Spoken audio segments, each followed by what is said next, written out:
नमस्कार मित्रांनो, स्वागत आहे आपल्या एज्यू-एम-पी-एस-सी या YouTube चॅनलमध्ये. मी संतोष कोळी. आज आपण 27 फेब्रुवारी 2026 च्या चालू घडामोडीचे प्रश्न आणि उत्तरं पाहणार आहोत. मित्रांनो, या व्हिडिओमध्ये आपण 10 प्रश्न पाहणार आहोत, परंतु ते 10च्या 10 प्रश्न खूप महत्त्वाचे आणि येणाऱ्या परीक्षेसाठी उपयोगी असतील आपल्या. त्यामुळे व्हिडिओला शेवटपर्यंत नक्की पहा आणि व्हिडिओ आवडल्यास लाईक आणि शेअर करा आणि चॅनलवर नवीन असाल तर सबस्क्राईब करायला विसरू नका. चला तर सुरू करूया. पहिला प्रश्न आहे, IBMच्या एआय गव्हर्नमेंट टेक इनोव्हेशन सेंटरचे उद्घाटन कोणत्या शहरात करण्यात आले? आणि त्याचे उत्तर आहे मित्रांनो, पर्याय क्रमांक 3 लखनौ. मित्रांनो, योगी आदित्यनाथ यांनी लखनौमध्ये IBMच्या एआय गव्हर्नमेंट टेक इनोव्हेशन सेंटरचे उद्घाटन केलेले आहे.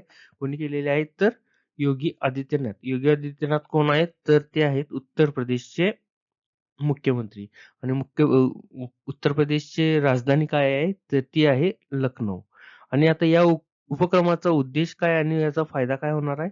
तर या उपक्रमामुळे उत्तर प्रदेश कृत्रिम बुद्धिमत्ता, डीप टेक आणि क्वांटम कॉम्प्युटिंग सारख्या उदयोन्मुख तंत्रज्ञानात आघाडीवर येईल.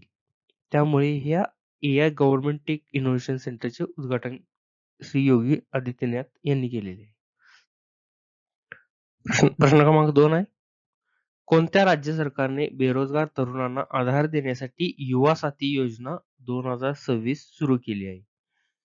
आणि त्याचे योग्य उत्तर आहे पर्याय क्रमांक 3 पश्चिम बंगाल. मित्रांनो, पश्चिम बंगाल सरकारने राज्यातील बेरोजगार तरुणांना मदतीसाठी बांगला युवा साथी योजना 2026 चालू केलेली आहे. तर मित्रांनो, ही बांगला युवा साथी योजना कोणासाठी आहे? तर ती खास करून बेरोजगार तरुण आहेत, जे राज्यातील जे बेरोजगार तरुण आहेत त्यांच्यासाठी ही खास योजना पश्चिम बंगाल सरकारने आणलेली आहे.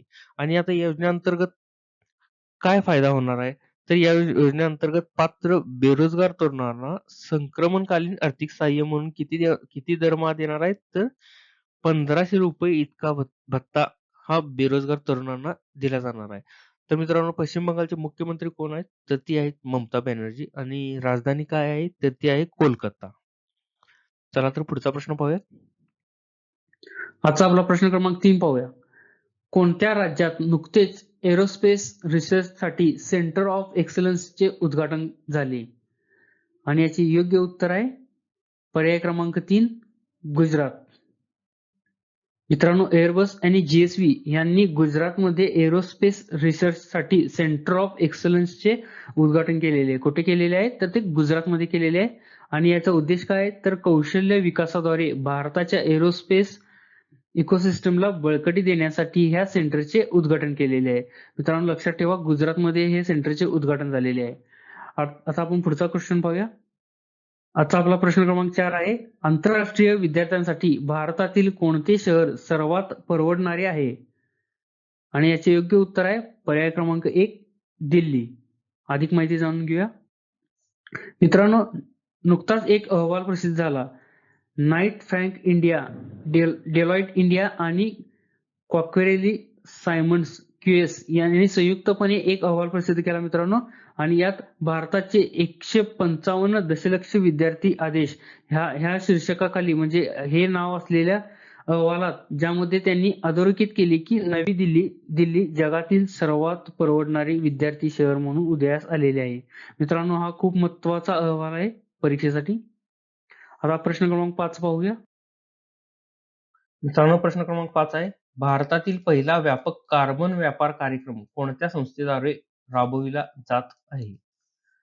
आणि याचे योग्य उत्तर आहे पर्याय क्रमांक 1 ऊर्जा कार्यक्षमता ब्युरो BEE. तर मित्रांनो, सरकार हा पहिला व्यापक कार्बन व्यापार कार्यक्रम राबवणार आहे आणि ह्या कार्यक्रमाचा मुख्य उद्देश काय आहे आणि त्यामधून आपल्याला काय साध्य होणार आहे ते पाहूया. तर कार्बन व्यापार कार्यक्रम अंतर्गत औद्योगिक उत्सर्जनाचे नियम आणि हवामान कृतीला चालना देणे हा मुख्य उद्देश हा कार्बन व्यापक कार्यक्रमाचा मुख्य उद्देश आहे. आणि कार्बन उत्सर्जनाचे अधिक कार्यक्षमतेने निरीक्षण करण्यास आणि स्वच्छ उत्पादन पद्धतींना प्रोत्साहन देण्यास देखील मदत करेल हा कार्बन व्यापार कार्यक्रम. आणि हा भारतातील पहिला असा कार्यक्रम आहे मित्रांनो, की जे कार्बन प्रदूषणावर नियंत्रण आणि नियमन करण्यासाठी राबवला जाणार आहे. पुढचा प्रश्न पाहूयात. प्रश्न क्रमांक 6 आहे, केंद्र सरकारने कोणत्या वर्षापर्यंत भारताला कुपोषण मुक्त करण्याचे नवीन लक्ष्य ठरवलेले आहे? आणि याचे योग्य उत्तर आहे पर्याय क्रमांक 4, 2030 पर्यंत. मित्रांनो, केंद्र सरकारने ठरवलेल्या कुपोषण मुक्त करण्याच्या धोरणानुसार मुलांमधील अशक्तपणा, खुजेपणा आणि कमी वजन असणे तसेच महिलांमधील ॲनिमिया दूर करण्यावर भर दिला जाणार आहे आणि पोषण अभियान 2.0 या योजनेअंतर्गत कुपोषणमुक्त भारत करणार आहे. आणि याचे लक्ष्य कधीपर्यंत ठेवले आहे तर याचे लक्ष्य 2030 पर्यंत ठेवलेले आहे. चला तर पुढचा प्रश्न पाहू. पुढचा प्रश्न आहे, अलीकडेच बातम्यांमध्ये दिसणारा उर्मिया सरोवर कोणत्या देशात आहे? आणि त्याचे योग्य उत्तर आहे पर्याय क्रमांक 2, इराण. तर मित्रांनो, हा उर्मिया सरोवर कुठे आहे तर तो आहे इराणच्या अझरबैजान या प्रदेशात आहे हा उर्मिया सरोवर. आणि हा उर्मिया सरोवर सध्या चर्चेत का आहे तर कारण पाऊस पाडण्यासाठी रसायने फवारून क्लाउड सीडिंगचा वापर या उर्मिया सरोवरच्या परिसरात केलेला आहे. त्यामुळे सध्या उर्मिया सरोवर हा चर्चेमध्ये होता. पुढचा प्रश्न पाहूया. प्रश्न क्रमांक 8 आहे, विंग्ज इंडिया 2026 पुरस्कारामध्ये कोणत्या विमानतळाला वर्षातील सर्वोत्तम विमानतळ म्हणून घोषित करण्यात आलेले आहे? आणि याचे योग्य उत्तर आहे Delhi international airport limited.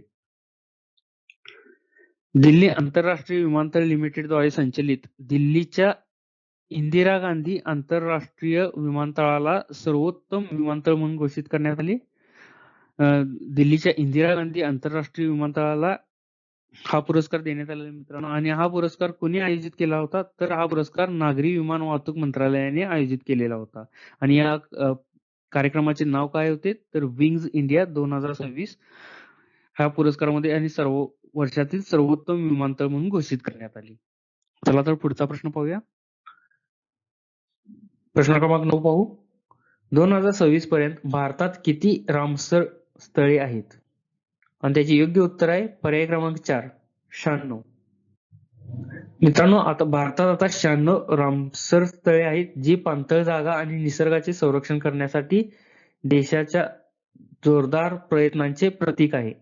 Ramsar स्थळ किती आहे टोटल आता मित्रांनो आपल्याला भारतात तर ते आहेत 96. रामसर करार हा पाणथळ जागांच्या संवर्धनासाठी आणि त्यांच्या शाश्वत वापरासाठी एक आंतरराष्ट्रीय करार आहे मित्रांनो. रामसर करार म्हणून ओळखला जातो. आणि हा करार कधी झाला तर 2 फेब्रुवारी 1971 रोजी इराण मधील रामसर येथे त्यावर स्वाक्षरी करण्यात आला. त्यामुळे याला रामसर असे म्हणतात, रामसर करार असे म्हणतात. चला तर पुढचा प्रश्न पाहू. प्रश्न क्रमांक 10 आणि आजचा आपला शेवटचा प्रश्न आहे मित्रांनो. 2026 मध्ये पंतप्रधान कार्यालय कोणत्या ऐतिहासिक इमारतीतून हलवण्यात आले? आणि त्याचे योग्य उत्तर आहे पर्याय क्रमांक 3, साऊथ ब्लॉक. मित्रांनो, माननीय पंतप्रधान यांनी दिल्लीत सेवातीर्थाचे उद्घाटन केले. आता हे कोणते कार्यालय इमारतीतून हलवले तर साऊथ ब्लॉक हे कार्यालय हलवले आणि तिथे आता साऊथ ब्लॉक हलवले आणि सेवातीर्थाचे उद्घाटन पंतप्रधान यांनी केले. आता या सेवातीर्थामध्ये काय असणार आहे तर सेवातीर्थामध्ये पंतप्रधान कार्यालय असणार आहे, NSCS आणि कॅबिनेट सचिवालय देखील असणार आहे. आणि नवी दिल्लीला राजधानी म्हणून 95 वर्षे पूर्ण झाल्यानिमित्त कर्तव्य भवन 1 आणि 2 चेही उद्घाटन या निमित्त केले जाणार आहे. तर मित्रांनो, हे होते आज आपले 10 असे महत्वपूर्ण प्रश्न आणि उत्तर जे की आपल्या येणाऱ्या सर्व एक्झामसाठी खूप महत्वाचे असतील. मित्रांनो, व्हिडिओला आवडल्यास लाईक शेअर नक्की करा आणि आपण चॅनलवर नवीन असाल तर चॅनल सबस्क्राईब करायला विसरू नका. धन्यवाद.